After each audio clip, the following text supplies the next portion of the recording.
রব্বুল আলামিন কোরআনে ওই কথাই বলেন, সূরা আম্বিয়ার ভিতরে মুসারে তাকায়া দেখ, দুনিয়ার আগুনে আমার কাজের বুয়ার মেয়েটা ঠিকই ফেরাই হয়ে যাবে, কিন্তু আমার জান্নাতি হাউজে কাউসার দিয়ে আমি ওর মেয়েটারে গোসল দিব। 3.5 বছরের মেয়েটাকে যখন বাইন্দা যখন আগুনের মধ্যে ফেলবে, তখনও কাজের বুয়াটারে বলতেছে, এখনো তুই কালেমাটা ছাইরা দে। আমি আপনাদের সামনে বলতে চাই, ওই বুয়ারও কালেমা তোমারও কালেমা একই কালেমা।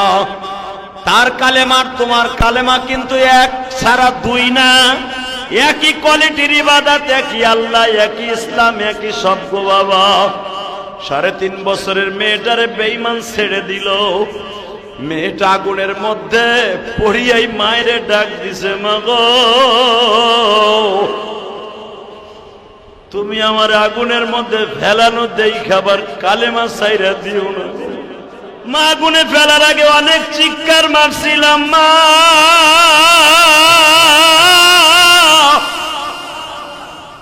মনে করছিলাম এই তেলের মধ্যে বুঝি মৃত্যুর অনেক যন্ত্রণা গো মা, কিন্তু জানতাম না এই কড়ের ভিতর দিয়ে ডাইরেক্ট আমার মওলার বাড়ির রাস্তা। মেয়েটা এত জোরে জোরে চিৎকার মারে বাবা, এই চিৎকার বেঈমান বুঝে না, মা ঠিকই বুঝতেছে। মা হাতটা বাড়ায় বলে, মা গো তুই যা, আমি আসতেছি তোর রাস্তায়। মেয়েটা যখন বাবা একবারে ফেরাই হয়ে গেল, চামড়া হাড্ডি গুলা একবারে কই মাছের মতো ভাজা হয়ে গেছে।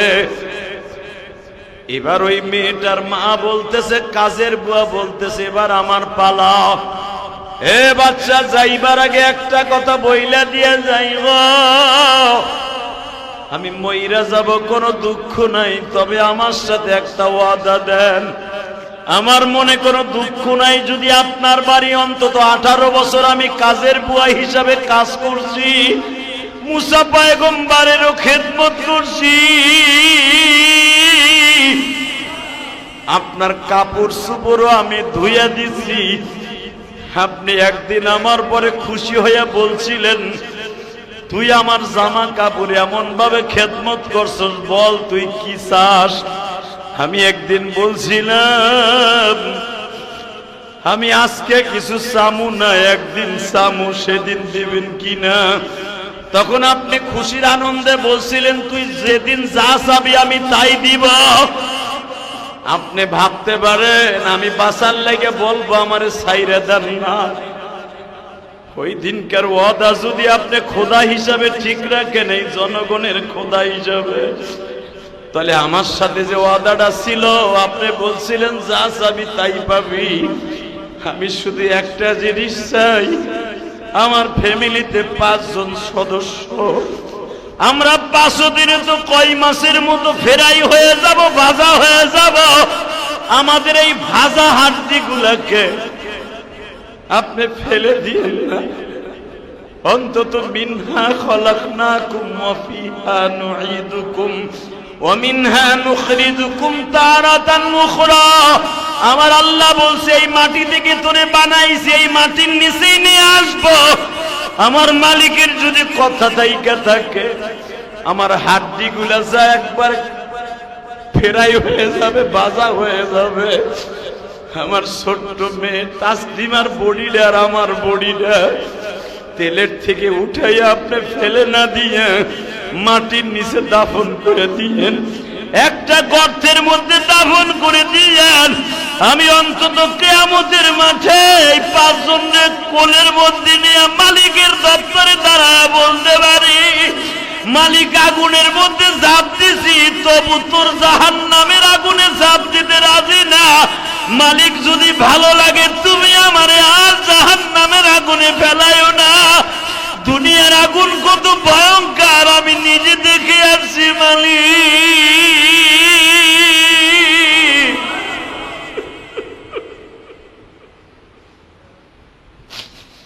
অন্তত আমার ছোট্ট আজ 3.5 বছরের মেয়েটাকে আমি বুকের মধ্যে নিয়ে আমার মাওলার আদালতে হাজির হব।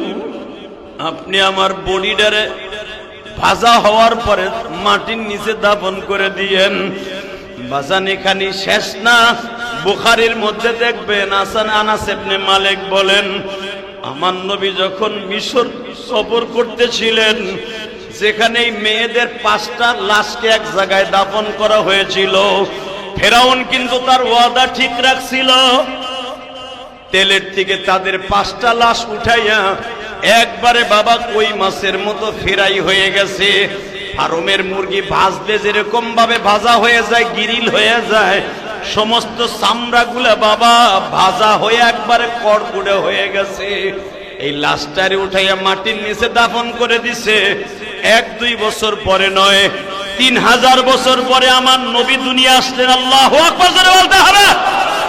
মুসা নবীর মাঝে আমার নবীর মাঝে 3000 বছরের ডিফারেন্স। নবী যখন এই কবরের পাশ দিয়া মিশর যাইতেছিলেন, আমার নবী আবু বকর ওমরের ডেকে ডেকে বলেন, কিরে দেখো তো কোন জায়গার থেকে জান্নাতের খুশবু আসতেছে, দেখো তো কোন গর্তের থেকে জান্নাতের খুশবু আসে। ওই দেশের বাদশাকে ডাক দিছে, ও বাদশা, এই জায়গার ইতিহাসটা কি? বাদশা বইলা দিলেন, এই যে সেই কায়রো শহর, যেই শহরে ফেরাউন বাস করত, আর এই যে সেই রুম, যেই রুমের থেকে ধরিয়া নিয়ে এসে ওই কাজের বুয়ার মেয়ে তাসলিমা সহ 5 জনকে দাফন করা হয়েছিল। আমার নবী চোখের পানি দিয়ে ওমরকে বলে, ওমর রে তাকায় দেখ, ওই কঙ্কলের ভিতর থেকে জান্নাতের খুশবু আসতেছে। ওমর দেখা দেখ, কিয়ামত পর্যন্ত এই পাহাড়ের থেকে জান্নাতের খুশবু আসবে রে ওমর। 3000 বছর আগে এই 5টা লাশকে এক জায়গায় দাফন করছে। আমার মালিক আমার নাকে জান্নাতের খুশবু, তোমাদের নাকে জান্নাতের খুশবু এনে দিছে। বাজান এখনো পর্যন্ত এই পাহাড়টারে কিন্তু সীসা দিয়া ঢালাই দিয়ে রেখে দিয়েছে মিশরের বাদশা। আমি আপনাদের খেদমত আরজ করতে চাই, কাজের বুয়া যদি সে জান্নাতের খুশবু লইয়া পাহাড়ের নিচে ঘুমায় থাকতে পারে, ঈমান রাখতে যাইয়া যদি কোনো মুহূর্তে কোনো বেঈমানের বিরুদ্ধে মোকাবেলা করার জন্য জীবন দিতে হয়, রাজি আছেন না নাই? বৃষ্টি হইলেই এই ঘাসগুলো জ্বালায়, দেখতে কি চমৎকার। গরমের কালে যায় দেখবেন, জাগো মাথায় চান্দি ছিলা, জাগো মাথায় চুল নাই, এখন মাথা যায় এরকম, প্রত্যেকটা পাহাড় ওই রকম, একবারে কিচ্ছু নাই। আল্লাহ রাব্বুল আলামিন বলেন, দুনিয়ার মানুষরে আমি কত হাজার কত কোয়ালিটির গাছ বানিয়েছি, পৃথিবীর কেউ জানে না নবীরা ছাড়া। 18,000 মাখলুকাত, 30,000 মাখলুকাত, 1 লক্ষ মাখলুকাত একমাত্র আমি রব জানি। যত মাখলুক আমি বানিয়েছি তার মধ্যে সবচেয়ে সুন্দর চেহারা দিয়া, সুন্দর অভয় দিয়া, সুন্দর চরিত্র দিয়া, সুন্দর গঠন দিয়া আমি রব্বুল আলামিন মানুষ বানিয়েছি। বেলাল বলে, ইয়া রাসূলুল্লাহ, আমার চেহারা এত কুৎসি, চুলগুলা মনে হয় গুয়ার সুবলার মতো মাথার মধ্যে লাগায় রাখছে। চুলগুলা কোকড়ানো কোকড়ানো, দেখতে কি অদ্ভুত দেখা যায় গো নবী। আমার চেহারাটা এত কালো, আমি রবের কাছে কেমনে জবাব দিব? গুনার রঙও কালো, আমার চেহারাও কালো। আমার নবী বলে, বেলাল রে, হইতে পারস তুই কালো, তোর অন্তরটা আমার মালিক বানাইছে অনেক ভালো। ঠিক না বে ঠিক? দেখবেন যাদের চেহারা বেশি সুন্দর, হাতের ভিতরে অহংকার বেশি। কথা কর না কেন? মানুষ অহংকার করে 3টা জিনিসের। কয়টা? জোরে কন, আরো জোরে। কয়টা? হাদিসে আছে, কোরআনে আছে, 3টা জিনিস লইয়া আমার বান্দায় অহংকার করবে। 1 নম্বরে অহংকার করবে পয়সার গরম। ঠিক না বেঠিক? লাল মেয়ার পোলা দলা মেয়া, পয়সা নাই, সমাজে আর চাইরেনের দাম নাই। কথা কর না কেন? আগে দাদায় বড় লোক আসিল, 500 মনে 700 মনের নৌকা আসিল 10টা, তারে সবাই নাম দিছে, নাম হলো শেখ, এর নাম দিছে ব্যাপারী। কথা কর না কেন? বংশ হলো শেখ বংশ, ব্যবসায় এত বড় নৌকা থাকার কারণে তার নাম হয়ে গেছে ব্যাপারী সাহেব। কথা কর না কেন? শেখ বাদ, এখন ব্যাপারী। দাদায় ব্যাপারী আসিল, নাতিরা ওই দাদার মতো চলা চলতি দেখাইতে চায়, এলাকার মানুষ দেখে আরে ফকিন্নির পোলা। বড় লোক আসিল, তোর দাদাই আসিল, এখন তুই না। কথা কর না কেন? ঠিক আল্লাহ পাক বলেন, মানুষ 1 নম্বরে অহংকার করবে সম্পদের, শক্তির। 2 নম্বরে অহংকার করবে মানুষ বংশের, বংশ। বুঝেন না আমার কথা? কারো বংশে যদি লাঠি থাকে, দেখবেন কারো ঘরে যদি গ্রামের বাড়িতে বংশে অনেক মানুষ আছে, তারা হাটে বাজারে গেলে বেটা কথা ঠিক বলতে কবি, আমরা কিন্তু মোল্লা বংশের পোলা। পয়সা না থাকতে পারে, পিড়াইয়া কিন্তু লুল্লা বানায়। কথা কর না কেন? আমার নাই, আমার বংশের বেটার পয়সার অভাব নাই বেটা, হইতে পারে আমি ফকিন্নির পোলা, কিন্তু আমার বংশের লাঠির অভাব নাই, মনে রাখবি। ঠিক না বেটে? আর একটা হলো মানুষের চেহারার গরম। সৌন্দর্য যত ভালো হয় দেখবেন সে সমাজের ভিতরে খুব অহংকারী দেখায়। বেশিরভাগ চেহারা সুন্দর মহিলাকে হইলে অহংকার বাইরে যায়। কথা কর না কেন? অহংকার বেশি হয়।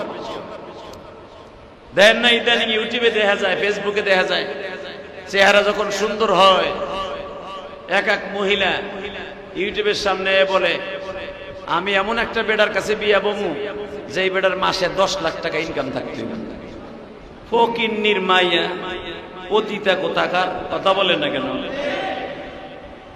তৈল ঢাইলা এটারে জাল দাও, জাল দিয়ে যখন থগর বগর উঠবে, পেঁয়াজু আলু সব বাজার মতো হবে, ফেরাই করার মতো হবে, তেলের গরম, তখন তোমার বিবিরে আর তোমার কাজের বুয়ারে ছেড়ে দিবা। নাউজুবিল্লাহ বলেন না? সবাই সিদ্ধান্ত দিল খোদা এটা নতুন একটা বিচারের কোয়ালিটি, আজও পর্যন্ত এই বিচারের কোয়ালিটি কোথাও হয় নাই, এটা আপনি খোদার দ্বারাই সম্ভব। আপনারা জানেন বিশাল বড় করই বানাইলো এই বদমাইশ, বিশাল বড় করই বানায়া 3 দিন পর্যন্ত এই কড়ই জ্বালাইছে তেলে। বাজানরে 3 দিন পর্যন্ত কড়ইটা জ্বালার পরে এমন পরিমাণ গরম হয়েছে, আপনারা তো বুঝতে পেরেছেন। এত দামি দামি কাষ্ঠ দিয়ে আগুনটা জ্বালাইয়া যখন সমস্ত তৈলগুলা পেঁয়াজু ভাজার মতো থগর বগর করতাছে, সর্বপ্রথম মনে মনে ভাবছে কাজের বুয়াটার আগে জ্বালাই, তারপরে দেখি আমার বউ ডরে আমারে মাইনে নেয় কিনা। বাজানরে কিন্তু মনে রাখবেন, আল্লাহর প্রেমের আগুন যাদের অন্তরে একবার জ্বলছে, ওরে দুনিয়ার কোন আগুনে ধরতে পারে না। কথা ঠিক না বেঠিক? সর্বপ্রথম সিদ্ধান্ত হইল আপনার কাজের বুয়ারে আগুনের মধ্যে ফেলাবার আগে ওই মেয়েটার, তোমার কাজের বুয়ার 3.5 বছরের মেয়েটারে ফেলাও। দুনিয়া একটা মাত্র দরদি আছে, নিজের জীবন দেয় সন্তানরে বাঁচায়। ঠিক না বেটি? ওই দরদিটা আর কেউ না, তার নাম কি?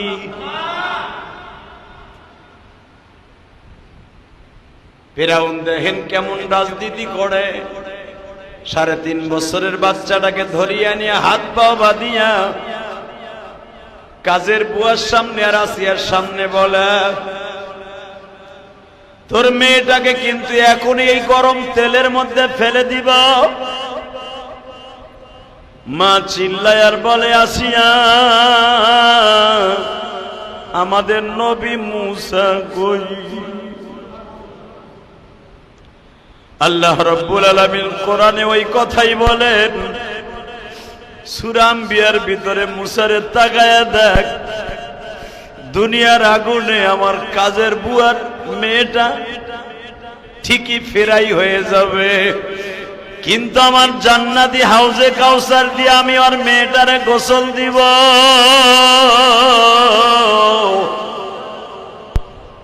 3.5 বছরের মেয়েটাকে যখন বাইন্দা যখন আগুনের মধ্যে ফেলবে, তখনও কাজের বুয়াডারে বলতেছে এখনো তুই কালেমাটা ছাইরা দে।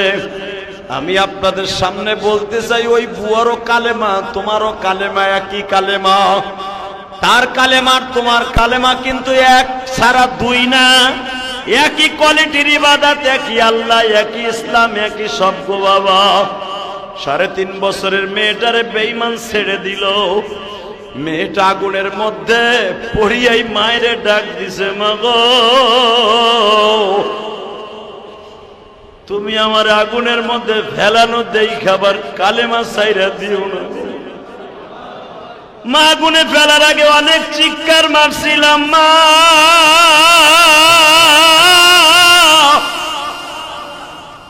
মনে করছিলাম এই তেলের মধ্যে বুঝি মৃত্যুর অনেক যন্ত্রণা গো মা, কিন্তু জানতাম না এই কড়ের ভিতর দিয়ে ডাইরেক্ট আমার মওলার বাড়ির রাস্তা। মেয়েটা এত জোরে জোরে চিৎকার মারে বাবা, এই চিৎকার বেঈমান বুঝে না, মা ঠিকই বুঝতেছে। মা হাতটা বাড়ায় বলে, মা গো তুই যা, আমি আসতেছি তোর রাস্তায়। মেয়েটা যখন বাবা একবারে ফেরাই হয়ে গেল, চামড়া হাড্ডি গুলো একবারে কই মাছের মতো ভাজা হয়ে গেছে। এবার ওই মেয়েটার মা বলতেছে, কাজের বুয়া বলতেছে, এবার আমার পালা। এ বাচ্চা, যাইবার আগে একটা কথা বইলা দিয়ে যাইব, আমি মইরা যাব কোনো দুঃখ নাই, তবে আমার সাথে একটা ওয়াদা দেন। আমার 2টা মেয়ে, একটা 5 জন সদস্যরে আপনি কই মাছের মতো ভাইজা ফেললেন। আমার মনে কোনো দুঃখ নাই, যদি আপনার বাড়ি অন্তত 18 বছর আমি কাজের বুয়া হিসাবে কাজ করছি, মুসা পয়গম্বরেরও খেদমত করছি, আপনার কাপড় চোপড়ও আমি ধুইয়া দিছি। আপনি একদিন আমার পরে খুশি হইয়া বলছিলেন, তুই আমার জামা কাপড় এমন ভাবে খেদমত করছস, বল তুই কি চাস। আমি একদিন বলছিলাম আমি আজকে কিছু চামু না, একদিন চামু, সেদিন দিবেন কিনা। তখন আপনি খুশির আনন্দে বলছিলেন, তুই যেদিন যা চাবি আমি তাই দিব। আপনি ভাবতে পারেন আমি বাঁচার লাগে বলবো আমারে ছাইরা দেন না। ওই দিনকার ওয়াদা যদি আপনি খোদা হিসাবে ঠিক রাখেন, এই জনগণের খোদা হিসাবে, তাহলে আমার সাথে যে ওয়াদাটা ছিল, আপনি বলছিলেন যা চাবি তাই পাবি। আমি শুধু একটা জিনিস চাই, আমার ফ্যামিলিতে 5 জন সদস্য, আমরা 5 দিনে তো কই মাছের মতো ফেরাই হয়ে যাব, ভাজা হয়ে যাব। আমাদের এই ভাজা হাড্ডি গুলাকে আপনি ফেলে দিয়েন না, অন্তত মিনহা খলাকনাকুম ওয়া ফিহা নুঈদুকুম ওয়া মিনহা নুখরিজুকুম তারাতান উখরা।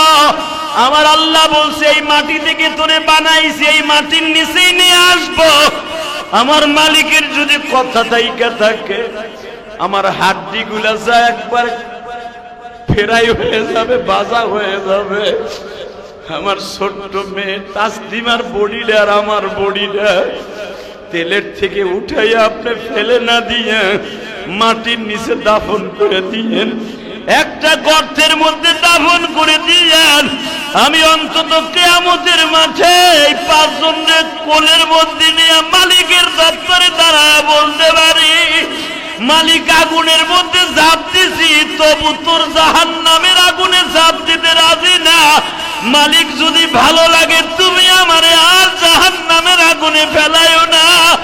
দুনিয়ার আগুন কত ভয়ঙ্কর আমি নিজে দেখে আসছি মালিক।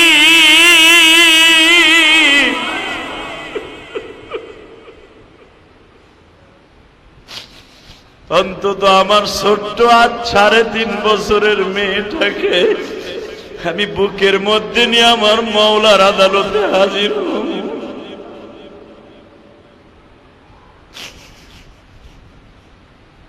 আপনি আমার বডিটারে ভাজা হওয়ার পরে মাটির নিচে দাফন করে দিয়েন। বাজান এখানে শেষ না, বুখারীর মধ্যে দেখবেন আনাস ইবনে মালিক বলেন, আমার নবী যখন মিশর সফর করতেছিলেন, যেখানে মেয়েদের 5টা লাশকে এক জায়গায় দাফন করা হয়েছিল, ফেরাউন কিন্তু তার ওয়াদা ঠিক রাখছিল। তেলের থেকে তাদের 5টা লাশ উঠাইয়া একবারে বাবা কই মাছের মতো ফেরাই হয়ে গেছে। ফার্মের মুরগি ভাজলে যেরকম ভাবে ভাজা হয়ে যায়, গিরিল হয়ে যায়, সমস্ত চামড়াগুলা বাবা ভাজা হয়ে একবারে কড়কুড়ে হয়ে গেছে। এই লাশটারে উঠাইয়া মাটির নিচে দাফন করে দিছে।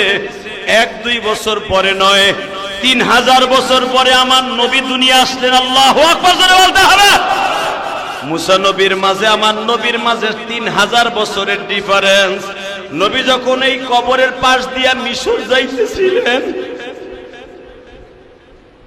আমার নবী আবু বকর ওমরের ডেকে ডেকে বলেন, কিরে দেখো তো কোন জায়গার থেকে জান্নাতের খুশবু আসতেছে, দেখো তো কোন গর্তের থেকে জান্নাতের খুশবু আসে। ওই দেশের বাদশাকে ডাক দিছে, ও বাদশা, এই জায়গার ইতিহাসটা কি?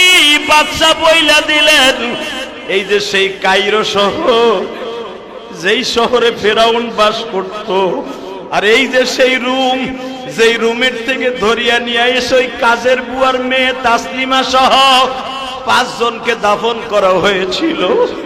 আমার নবী চোখের পানি দিয়ে ওমরকে বলে, ওমর রে তাকায় দেখ, ওই কঙ্কলের ভিতর থেকে জান্নাতের খুশবু আসতেছে। ওমর দেখা দেখ, কিয়ামত পর্যন্ত এই পাহাড়ের থেকে জান্নাতের খুশবু আসবে রে ওমর। 3000 বছর আগে এই 5টা লাশকে এক জায়গায় দাফন করছে। আমার মালিক আমার নাকে জান্নাতের খুশবু, তোমাদের নাকে জান্নাতের খুশবু এনে দিছে। বাজান এখনো পর্যন্ত এই পাহাড়টারে কিন্তু সীসা দিয়া ঢালাই দিয়ে রেখে দিয়েছে মিশরের বাদশা। আমি আপনাদের খেদমত আরজ করতে চাই, কাজের বুয়া যদি সে জান্নাতের খুশবু লইয়া পাহাড়ের নিচে ঘুমায় থাকতে পারে, ইমান রাখতে যাইয়া যদি কোনো মুহূর্তে কোনো বেঈমানের বিরুদ্ধে মোকাবেলা করার জন্য জীবন দিতে হয়, রাজি আছেন না নাই? রাজি আছেন না নাই? তাহলে দেখা যাবে আগামী কালকে কার ইমানে কত জোর আছে। হেফাজত ইসলাম বাংলাদেশ, যার কর্ণধর হলেন বাংলাদেশের সমস্ত শ্রেষ্ঠ উলামায়ে কেরাম। কথা বলেন না কেন? আপনি জানেন আগামীকালকে কেন ডাক দেওয়া হয়েছে? একমাত্র এই দেশের সরকার গঠন করার জন্য নয়, আগামীকালকে ইউনূস, ডাক্তার ইউনূস রে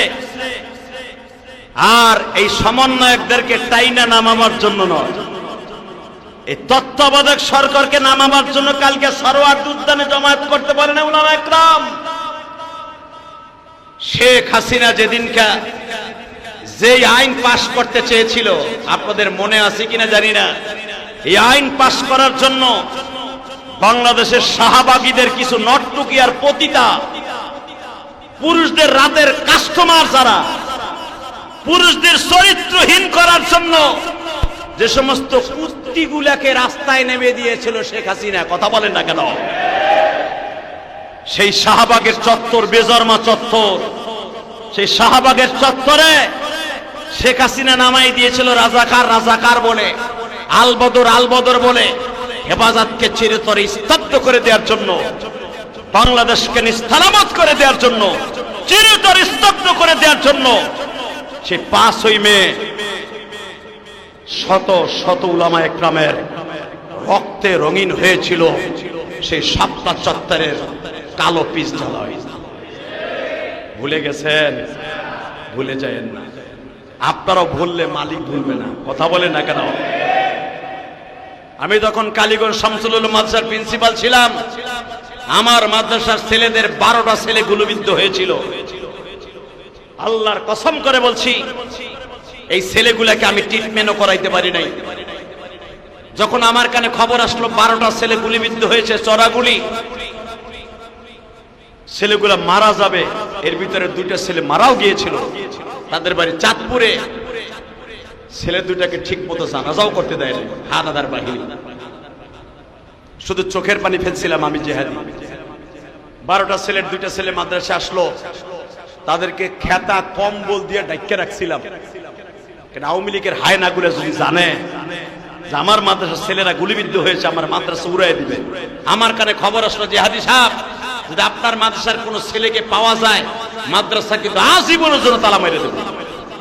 কালীগঞ্জের বড় বড় নেতা গোতা হোতারা তারা এখন একটাও বাংলাদেশে নাই। ওনরা এখন ঠিকই হেফাজতের হুজুররা ঠিকই আছে। তোমরা এখন যার যার বৌসল মেয়ে তুই কোথায় কে আছো তুমি নিজেই ভালো জানো। কথা বলেন না কেন? কথা বললে বলতে হবে, কারণ উলামা ইকরামের কলিজা আল্লাহ আলাদা স্বর্ণ দিয়ে বান্ধাই দিছে। কখন কে আমারে রাস্তায় ফেলাইয়া মারবে, কে আমারে ফাঁসি দেবে, এই চিন্তা ভাবনা করে উলামা ইকরাম কথা বলে না। কথা বলে না কেন? আমি জানি এই সমস্ত বক্তব্য দ্বারা আমাদের শত্রু পয়দা হয়, বন্ধু পয়দা হয়, এটাও জানি। শত্রু পয়দা হলেই তো আমার লেগে ভালো। কথা বলে না কেন? তোদের হাতে মৃত্যুবরণ হলেই তো আমি শহীদ হয়ে যাবো। কথা বলতে হবে, কারণ তুই যারে মারবি, তুইও যার কাছে যাবি, আমিও তার কাছে যাব। কথা বলতে হবে।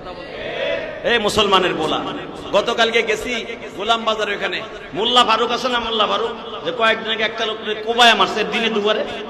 এই মুসলমানের বলা, একজনে বলতেছে দিনে দুহারে মানুষের সামনে কোবায় মারলো।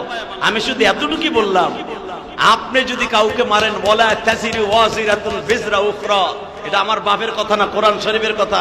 আপনি যদি কাউকে অন্যায় ভাবে কোবায় মারেন আর গুলি করে মারেন, আল্লাহর কসম আপনি ওইভাবে মরবেন। কথা বলেন না কেন? আপনি মারবেন দিনের আলোতে, আর আপনারে মারবে কুত্তার মতো রাতের অন্ধকারে। কারণ আপনার মৃত্যু দুনিয়ার কেউ দেখবেও না, এমনকি এক ঢোক পানিও খাওয়াবে না। কথা বলেন আরো জোরে, আরো জোরে। শুধু একটা কথা বলতে হবে, এই দুনিয়া আসছে একদিন, মরবো একদিন। এই বাড়ি গাড়ি আমার না, আমার শুধু এই মসজিদটা। আলহামদুলিল্লাহ বলেন। শুধু আপনাদের খেদমত আরজ করতে চাই, যারা আমার পিছনে আজকে জুমার নামাজ পড়ছেন, আগামীকালকা সরওয়ার্দী উদ্যানে উলামা ইকরামের ডাকে যেতে হবে। রাজি আছেন না নাই? কে কে রাজি আছেন? দেখে হাত তুলে দেখান তো। দেখান তো দেখি। খালি মুসলমান মুসলমান, হুদা মুসলমান, ঘোড়ার ডিমের মুসলমান। তুমি একদিনের কাম বাপ, যাবো কালকে ইনশাল্লাহ। ইনশাল্লাহ বলেন। প্রমাণ করে দিব যেই বিশ্বাগুলা পতিতাগুলা নারীর অধিকারের নামে সমকামিতা চালু করার জন্য শেখ হাসিনার কাছে আইন পাশ করতে চেয়েছিল। আপনি কি চান বাংলাদেশের সমকামিতা চলুক? সমকামিতা বুঝেন? গোড়ার ডিম বলে চুপ করে বলেছে কুদ্দুস মিয়া। সমকামিতা মানে পুরুষ পুরুষের সাথে স্ত্রীর মধ্যে ব্যবহার করা। হ্যাঁ, নাউজুবিল্লাহ, বোর খেতার নিচে দিয়ে কইল। এই সমকামিতা জায়েজের পক্ষে কিছু হিজলার পতিতা রাস্তায় নামছে। এই আইন ডাক্তার ইউনূসের কাছে প্রায় ১৫০০ পৃষ্ঠার একটা বই লেখা এই আইন পাশ করার জন্য, নারী নীতিমালা, এই আইন লেখে এই আইন পাশ করার জন্য ওরা শেখ হাসিনারে দিয়ে পাশ করাইছিল। ওই আইন বাদ হয়ে গেছে, এখন ডাক্তার ইউনূসের কাছে ওরা আবার ওটা লয়ে গেছে। পুরুষে পুরুষে বিয়া, মহিলারা পোশাকের কোনো তো স্বাধীনতা থাকবে না। ইচ্ছা করলে জাইঙ্গা পরেও নামতে পারবে আমেরিকার মতো, ফ্রি সেক্স। ইচ্ছা করলে রাস্তায় নাইমা, বোরকা তো দূরের কথা, গেঞ্জিও পরতে পারবে। অঙ্গ করে যখন শুলিতে চড়ানো হয় প্রথম, তখন আসিয়া বলছিল, আমি যদি তোর জীবনে একটা রাত্র খেদমত করে থাকি স্ত্রী হিসাবে, আমার লজ্জা স্থান, অন্তত আমার ব্লাউজটার পেটিকোটটা খুলিস না। বেঈমান তখন ওটাও খুলে ফেলেছে। আপনারা জানেন কোরআন শরীফের কথা, সূরা বাকারার মধ্যে আসছে, যখন মা আসিয়াকে একবার উলঙ্গ করে ফেলে, তখন আল্লাহ রাব্বুল আলামিন তার জান্নাত থেকে আসিয়ারে পোশাক করেছে। অতএব বাংলাদেশের নারী স্বাধীনতার নামে উলঙ্গ বেহায়াপনা বাংলাদেশে চলবে না। এটা শাহজালাল আমানির দেশ, এটা সরমনে আল্লাহর কুতুবের দেশ, এটা তাবলিগওয়ালাদের দেশ, এটা শর্ষিনা আল্লাহর কুতুবের দেশ। এই দেশ উলঙ্গ হইয়া রাস্তাঘাটে চলবি, পেটের মধ্যে আলকাতরা লাগাই দেব। কথা বলেন না কেন? অথবা এমন কেউ নামু তোর মান নাম আর তোর বাপের নাম ভুলাই দেব। আর এই আইন যদি বাংলাদেশে ডাক্তার ইউনূস কেন, বাংলাদেশে যেই পাস করবে ওর বিরুদ্ধে আমাদের জিহাদ চলবে, যেমন শেখ হাসিনার বিরুদ্ধে জিহাদ চলেছিল। আল্লাহ আমাদের কবুল করুন। যাবেন তো ইনশাআল্লাহ? ওরা যেরকম 1500 পৃষ্ঠার একটা বই জমা দিছে ডাক্তার ইউনূসের কাছে আইন পাস করার জন্য, আমরা দেব 15,000 পৃষ্ঠার এক বই। দেখি তোর কোন বাপে পাস করায় তা খালি দেখব। কালকে বাইরে সবগুলো কান কোন ফাটায় হালাবো। ওই শাহবাগী যে কটা আছে প্রত্যেকটা কুত্তার কুত্তিরে জায়গায় পুঁতা ফেলবে। রাজি আছেন না? ওর আর একবার রাস্তায় নামবে এই আইন পাস করাবার জন্য, যেখানে পাবো ওইখানে কুত্তার মতো কোবাইয়া জায়গায় মাইরা ফেলবে। এটা ফিরাউনের জামানা না, এটা মুসলমানের জামানা। আসেন তওবা করি, আস্তাগফিরুল্লাহ রব্বি মিন কুল্লি জামবি ওয়া আতুবু ইলাইহি লা হাওলা ওয়ালা কুওয়াতা ইল্লা বিল্লাহিল আলিয়্যিল আযীম। আল্লাহুম্মা আমিন।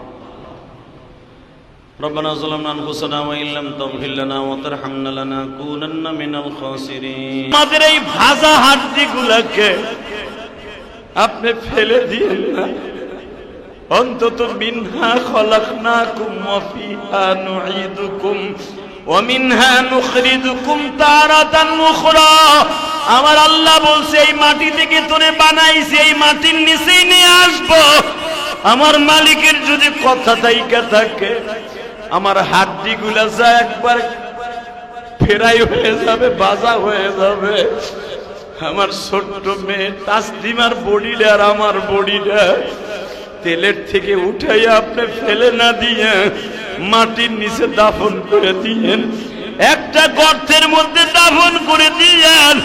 আমি অন্তত কিয়ামতের মাঠে এই 5 জনের কোলের মধ্যে নিয়ে মালিকের দপ্তরে দাঁড়ায় বলতে পারি, মালিক আগুনের মধ্যে ঝাঁপ দিছি, তবু তোর জাহান্নামের আগুনে ঝাঁপ দিতে রাজি না। মালিক যদি ভালো লাগে তুমি আমারে আর জাহান্নামের আগুনে ফেলাইও না। দুনিয়ার আগুন কত ভয়ঙ্কর আমি নিজে দেখে আসছি মালিক।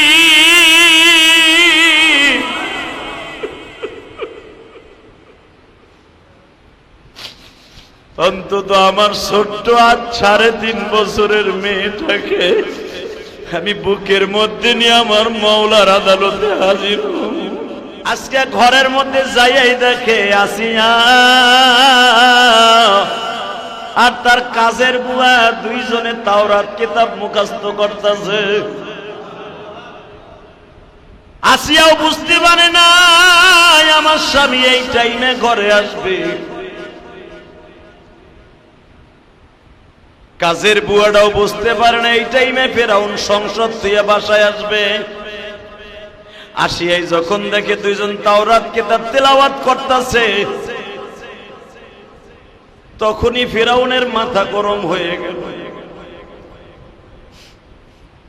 আসিয়ার চুলের মুটকিটা ধরে বাইরে ফেলে দিল। 19 লম্বা বদমাশ। আপনাদের প্রশ্ন আসতে পারে, কারণ ফেরাউনের লাশ তো মিশরে আমিও দেখছি। এত দামি দামি কাষ্ঠ দিয়ে আগুনটা জ্বালাইয়া যখন সমস্ত তৈলগুলা পেঁয়াজু ভাজার মতো থগর বগর করতেছে, সর্বপ্রথম মনে মনে ভাবছে কাজের বুয়াটার আগে জ্বালাই, তারপরে দেখি আমার বউ ডরে আমারে মাইনে নেয় কিনা। কিন্তু মনে রাখবেন, আল্লাহর প্রেমের আগুন যাদের অন্তরে একবার জ্বলছে, ওরে দুনিয়ার কোন আগুনে ধরতে পারে না। সর্বপ্রথম সিদ্ধান্ত হইল আপনার কাজের বুয়ারে আগুনের মধ্যে ফেলাবার আগে ওই মেয়েটার, তোমার কাজের বুয়ার 3.5 বছরের মেয়েটারে ফেলাও। আপনি একটা মাত্র দরদি আছে, নিজের জীবন দেয় সন্তানরে বাঁচায়।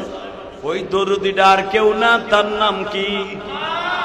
3.5 বছরের বাচ্চাটাকে ধরিয়া নিয়ে হাত পা বাঁধিয়া কাজের বুয়ার সামনে আর আসিয়ার সামনে বলে, তোর মেয়েটাকে কিন্তু এখনই এই গরম তেলের মধ্যে ফেলে দিবা।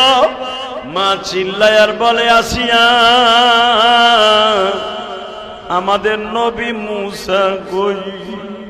আল্লাহ